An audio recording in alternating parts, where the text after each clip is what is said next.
Another woman on the programme today in search of the next chapter is England's outgoing Chief Inspector of Schools, Amanda Spielman, who's coming to the end of her tenure at the helm of Ofsted.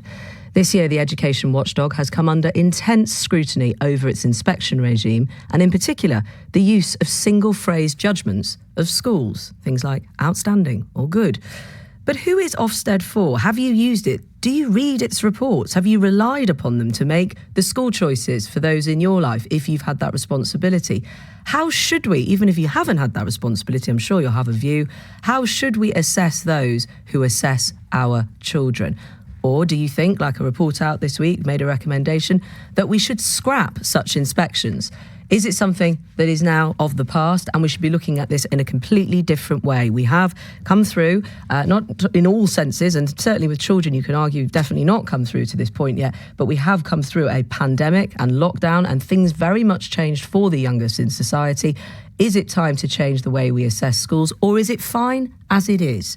And we keep going and we learn from these reviews and these inspections, 24-hour notice given, and schools then are reviewed. I'm sure a lot of our listeners, if you're not at least listening live because you're in the classroom, we'll be hearing from you later because you will have a view on this. I know a lot of our listeners work in education, but I also want to hear from those who have to use such reports to make decisions about their children's education. Are they useful? How do you want them to change, if you want them to change? 84844, that's the number you need to text. At BBC Woman's Hour on social media. Tell me your take through an email to us via the Woman's Hour website, or send a WhatsApp message or voice note with 03700 100 444. Just watch those data charges.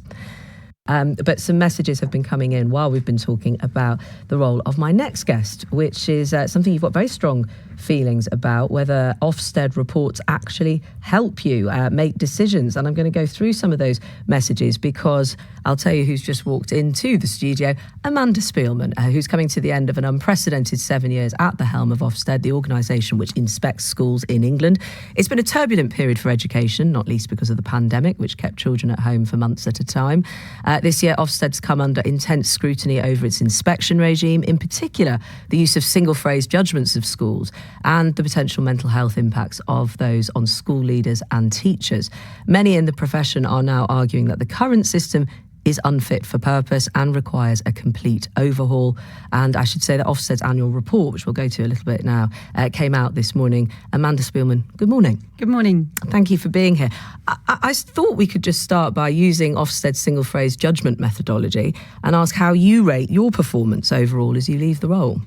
Well, we don't judge individuals at Ofsted, we judge organisations, and all the measures we use say that actually Ofsted is doing a really good job. How do you think you're doing, though? Because you're leaving in December. As I say, I'm going to talk about Ofsted. I don't judge individuals. But we've really done what I set out to do when I came. We've created an inspection framework that's got very wide support in the system. We've beefed up inspector training. We've got to a place where 9 out of 10 schools say that their inspection is going to help them improve. I'm well aware that there are always people who are uncomfortable, but there has to be some kind of framework of accountability. And I think what we're really seeing is that there's a bit of an argument about whether there should be an accountability framework for schools, and Ofsted is sort of slightly caught in the crossfire. It sounds like you think you've done an outstanding job, or good at least. I'm not going to put a judgment on myself. You say you've done what you've set out to do. I mean, that's just it's quite unusual as someone who's a chief inspector, you won't give a view on how you've done. But if we keep to this and carry on with your role, maybe we'll come back to that, is your top message in your final annual report as chief inspector out today is that the social contract between schools and parents is broken. Yeah. Actually, my top message is that I think on a 7-year view, I think there's a lot of reason for optimism. This is my 7th and last year as chief inspector. Looking back across that time in education and care, we can really see an improvement in quality in that time. We can see that the focus on curriculum, on the substance of what's being taught, and whether that's happening with integrity, really is paying off. We saw that help schools through and after COVID. We've seen the improvements in reading in primary schools, improvements in teacher training, sort of slow but steady improvement in local authority, children's services. Across the board, there's real progress, and we can get very focused on the COVID hangover and lose sight of the long-term progress that really ought to be celebrated. But there is a COVID hangover, and the social contract is one of the things I want to talk about. Yes, I mean, What do you mean that it's broken? Who's to blame? Nobody's to blame. Blame isn't a helpful concept here. The point is that the disruption that came with lockdowns and school closures fractured that long-term understanding about the importance of schooling and about the importance of being consistent in attending school, that there's a very direct relationship between the amount of school children attend and how well they're likely to at the end of the day. So can I just interrupt to say that for those who aren't aware of this, because this is the latest on this, the average rate of persistent absence has doubled since before the pandemic. 28% of secondary school pupils are absent at least 10% of the time. If you just let that sink in for a moment, almost a third of secondary students are not attending school enough. Absolutely, that's what we're talking about. That is a worry. So what's broken? Well, some of that is about more illness, and we know that mental health problems have increased. But some of it is about people. Sort of families becoming more relaxed about children missing school for odd days or for term time holidays. A recent report pointed out that there simply was no stigma around term time holidays anymore. So across the board, there's somehow the loss of that understanding that the consistency, that every day, unless you're too ill, actually really matters to give children the best chance in the long term. So how do we fix that? Well, it's the slow, steady work from all directions. There's no quick fixes. There's no magic bullets. Schools have to work with parents to build their understanding of the school expectations. Parents have to play their part and accept school policy, school expectations from uniforms, behaviour policies, and so on. And so they have to be a mutually reinforcing system so that children get that consistency between home and school. You talked about being very proud of your inspection system and how it's worked. It's noticeable when you talked about that 9 and 10 figure, it's based on a 48% response rate. I think that's an important detail. But do you think you did well in terms of allowances made? Because we are still very close to the pandemic. Do you think when inspections resumed in 2021, you made enough allowances for the effect of COVID on schools? Yes, I do. And I think that's reflected in the fact that the judgment profile hasn't dipped post-COVID.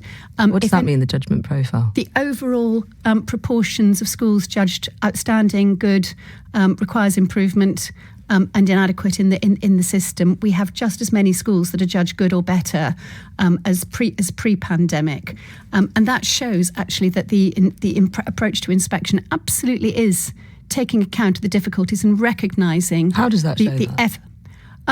Because we know that in some respects children's learning is behind where it was. We know that there are behaviour problems. Oh, so you've made allowances, you would say. But yeah, so what those judgments that profile of judgments is showing is that the inspection approach is properly looking at the work that schools are doing and giving them credit for that work. I'm confused. If you look at a survey out this morning from the National Association of Head Teachers, its members, for those who don't know, make up the majority of school leaders in England. Many of them also work as your inspectors. It's pretty damning. 85% report they are unconfident or very unconfident in your organisation. That's 4 in 5 school leaders. We've had many months of a lot of people trying to create anxiety from different directions. Why would head teachers try to create anxiety? We know that there is always some anxiety in the system about inspection. Inspection is a couple of things. One, it is the thing that connects government policy to what happens in schools. We are looking to see whether schools are doing what they're expected to do. That is always going to carry a bit of anxiety with it. And government operates a system of intervention, so disappointing inspection outcomes can lead to somebody else doing something. We are acutely aware of the pressure that creates. That's why all our inspectors are former leaders in schools themselves who've been at the receiving end, who've experienced that. All of your inspectors have that level of experience? All of our school inspectors have to have 5 years of leadership expertise in schools. Because it's also, some of the questions that came in were talking about your inspectors and there not being enough of them who are experienced at that level, but you're saying that all of them are? We have a requirement of 5 years of leadership and you're meeting that target? In the education sector, yes. Okay. Just going back to this, a bit of anxiety, fair enough. Yeah. 85% of heads are unconfident or very unconfident in your organisation. And I've got a head teacher's just written in here, Helen, she's called Helen, saying Ofsted's become increasingly damaging for schools. It creates unnecessary stress for teachers and students. It is not fit for purpose. It should be reformed. More notice should be given. Constructive follow-up to help schools should be part of it. So there are several things you've put in that. She's not relying on her job anymore. There are several things that are picked up in that. The first is that government divides up the responsibility. Ofsted's job is only the diagnosis piece, the inspection and reporting piece. The responsibilities for support and improvement and all the funding for them go to other bodies in the system. I cannot shift Ofsted resource into support work that sits with other people. It would be like the driving test agency saying it wasn't going to do tests anymore, it was going to run a driving school. If I said, right, we're going to move into support work. But I'm not actually, I'm only talking, if I go back to this Association of Head Teachers survey, which you seem to be just discounting, which I'm finding extraordinary. 78% of them, again, the majority, say they think Ofsted inspectors are not able to fully understand and evaluate a school in the time they spend on site. Only 12% believe you can do the job that you are there to do. I haven't seen the survey. Well, I have. They haven't sent it to us, but we pilot. Well, you have to trust me on what I'm saying here is the headline findings. We pilot inspection very carefully with the sector. We've got strong sector support for the model. We've done serious studies, a big serious study looking at consistency between inspectors. We track the relationship between inspection judgments and school outcomes. We know that we have a high level of reliability. But there is no question that there's a great deal of activity in the sector to create anxiety, and that is something in itself. I've got to talk about that. Anxiety feeds anxiety. So finding the ways to defuse this are really important, because Are you saying head teachers are feeding anxiety about the assessment of schools? It's hard to say quite where, but it's very clear that anxiety is being ramped up, and I know that it is not coming from Ofsted. We have done everything. No one's saying no one's saying you're trying to create anxiety for anxiety's sake. But why can't you accept? If I just give you one more from this particular study, asked about the impact of Ofsted on the mental health and well-being of school leaders and school staff, the top 5 words, and I accept you've not seen this, but I'll share it with you, when asked how Ofsted made them feel, was anxious, sick, stressed, terrified and dread. And yet, how does that fit? We do these. We send every single school a link to our post-inspection survey, so everybody who's uncomfortable has the chance to express that consistently. To Ofsted? 9 in 10. To Ofsted, yes. But would you tell an organisation that you didn't feel comfortable? Well, you might. And this is after the inspection. No, but it has no bearing whatever on their inspection, and we do third part, and we've started sort of third party surveys. We will be reporting.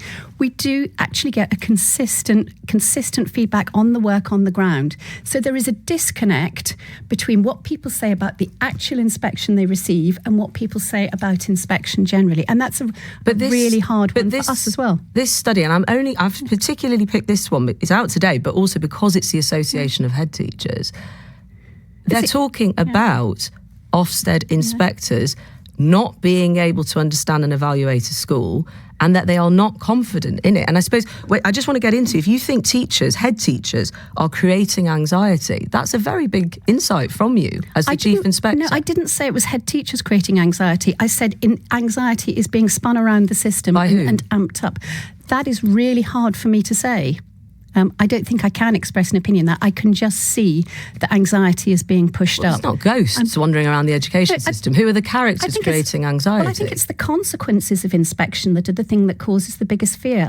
There was an Education Select Committee hearing a couple of weeks ago that all the unions appeared at, and they were asked what one thing would they most like to change about inspection, and they all said the consequences, and that is the thing that we have no control over. Whatever that I'm afraid sits outside Ofsted's responsibility. What we do is exactly what other inspectorates do. So the way we inspect, the way we report, it's exactly what happens for hospitals, for police forces, for care homes. I know, but I'm not here to reflect on that with you. I'm here to reflect on what is being said about your organisation. Or do you think it's your leadership, perhaps? I don't think it's my leadership. It's been pretty bad the last year under your leadership, hasn't it, though, the response? There was a very sad case in the spring which has been used as a pivot to try and discredit what we do. The quality of what we do and the quality of what we do underneath has been solid for years. We have really strong feedback on our inspection framework. We know post-COVID there was a very clear message from the sector that they wanted that they wanted to keep that framework, that it's as good as inspection has ever been. People are really positive about it. So somehow getting to a positive message about inspection in the sector is really, really important. Are you talking about the death of the primary head teacher, Ruth Perry, when you talk about... Yes, which I can't talk about specifically. No, but if I can just remind our listeners, if you don't mind, the primary head teacher, Ruth Perry, died in January ahead of the release of a report that downgraded her school in Berkshire from outstanding to inadequate, from the top to the bottom of the scale. There were reports in the media at the time she took her own life. Ruth Perry's sister, Professor Julia Walters, has since said the injustice of the one-word judgment destroyed Ruth's career, her world and her sense of self. The inquest starts next week. We, of course, don't want to prejudice that legal process by talking about the specifics. But you did raise this, and you say you feel it's being used in some way to discredit your organisation. By whom? It's very clear there's been a tremendous amount of media coverage, and it's very hard to get people to understand that firstly, we inspect and report in exactly the same way. As I've said, for all inspectorates, there is nothing about what we do that is out of line, that treats schools particularly harshly. We're part of that wider and really important framework of public accountability for public services.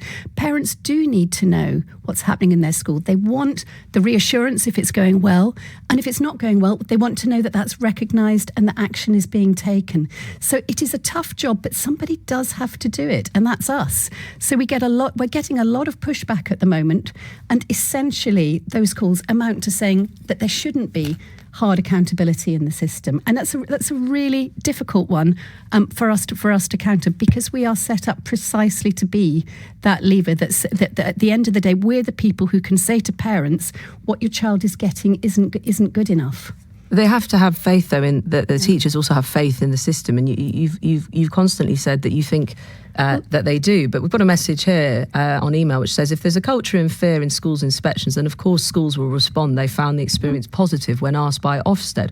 What else could they reply? Let's have independent and anonymous feedback on schools inspections. We will be publishing some more survey data next year, which I think we've used. Yeah, but what do you say to that idea? That they're not going to be honest? Totally happy.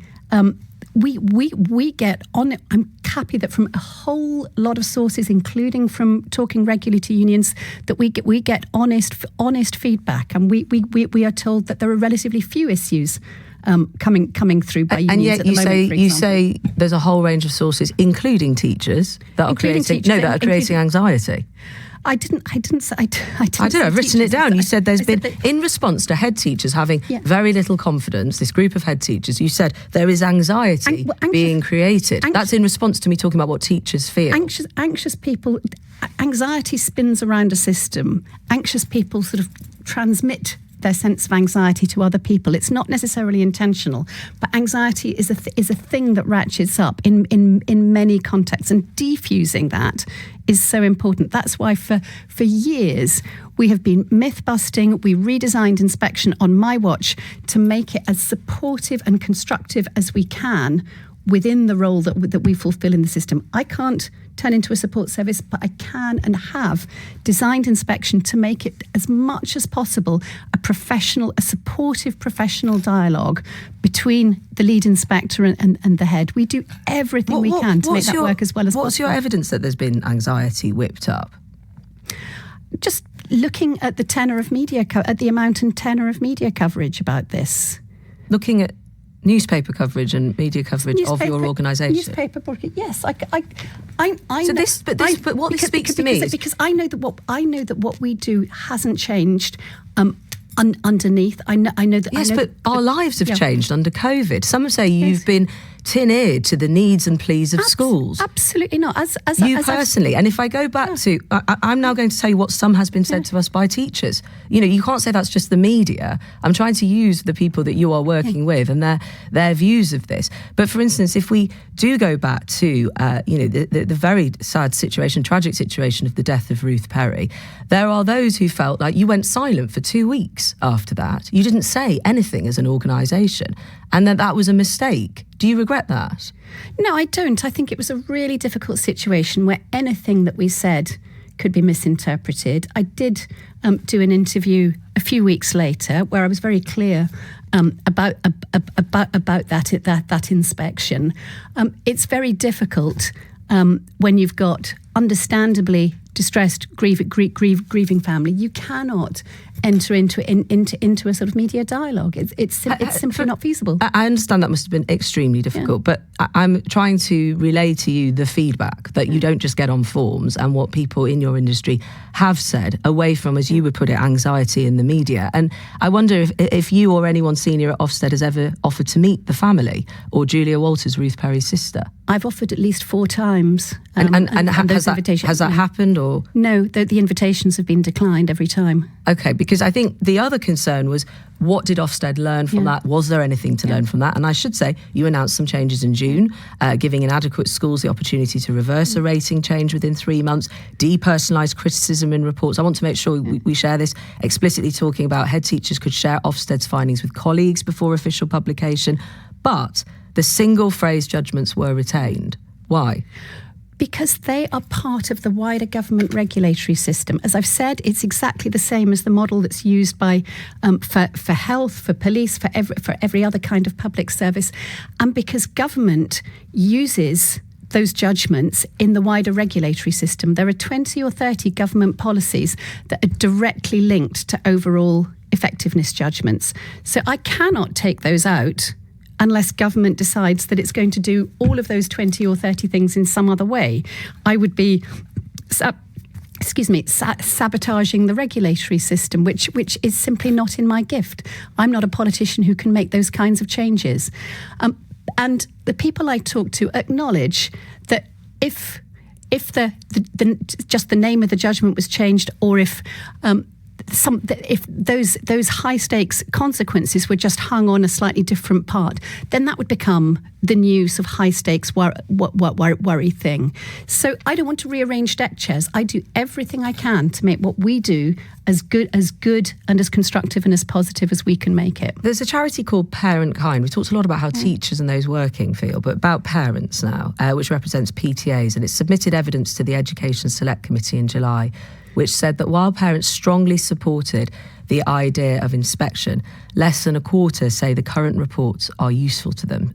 What do you say that if parents aren't getting as much use out of these reports as they could, and as we've talked about, you don't accept it, but schools aren't always, who is?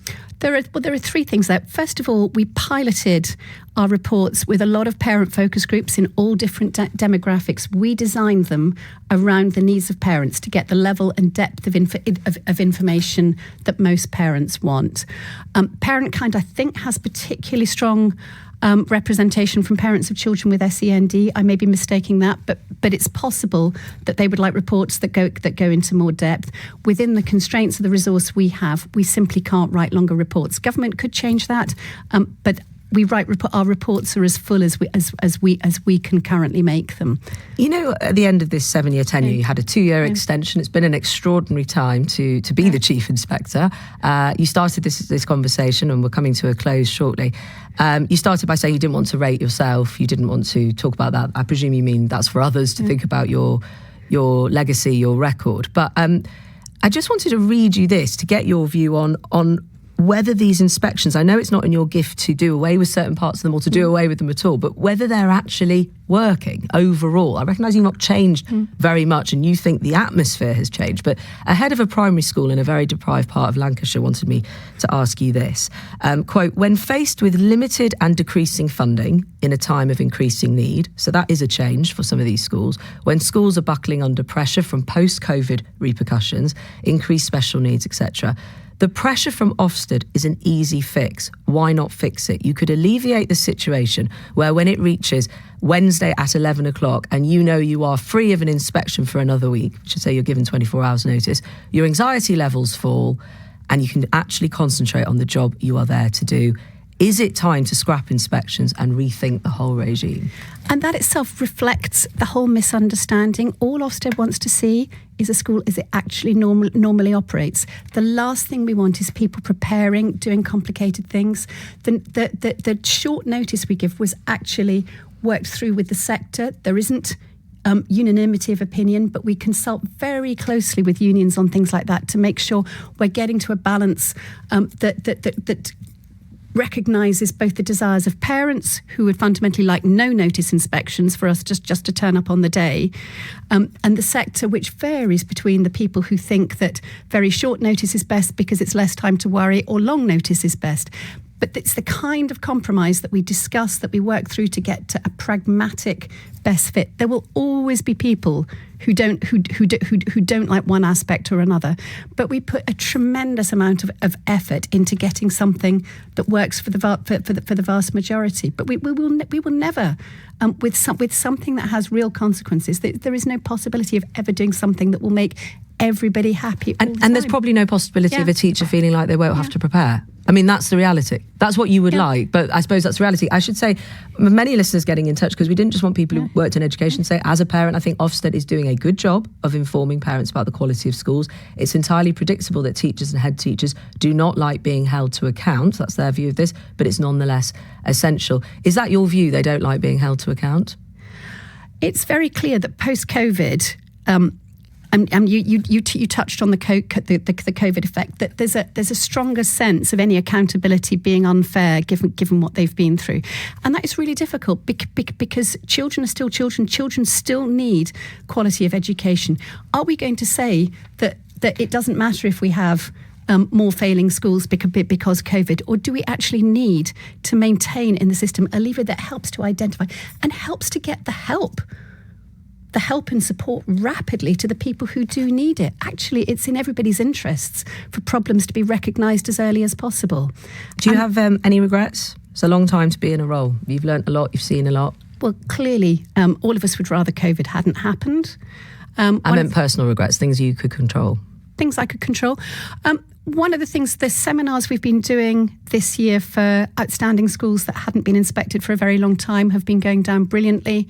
We've been getting very good feedback on those. I wish we'd started those earlier.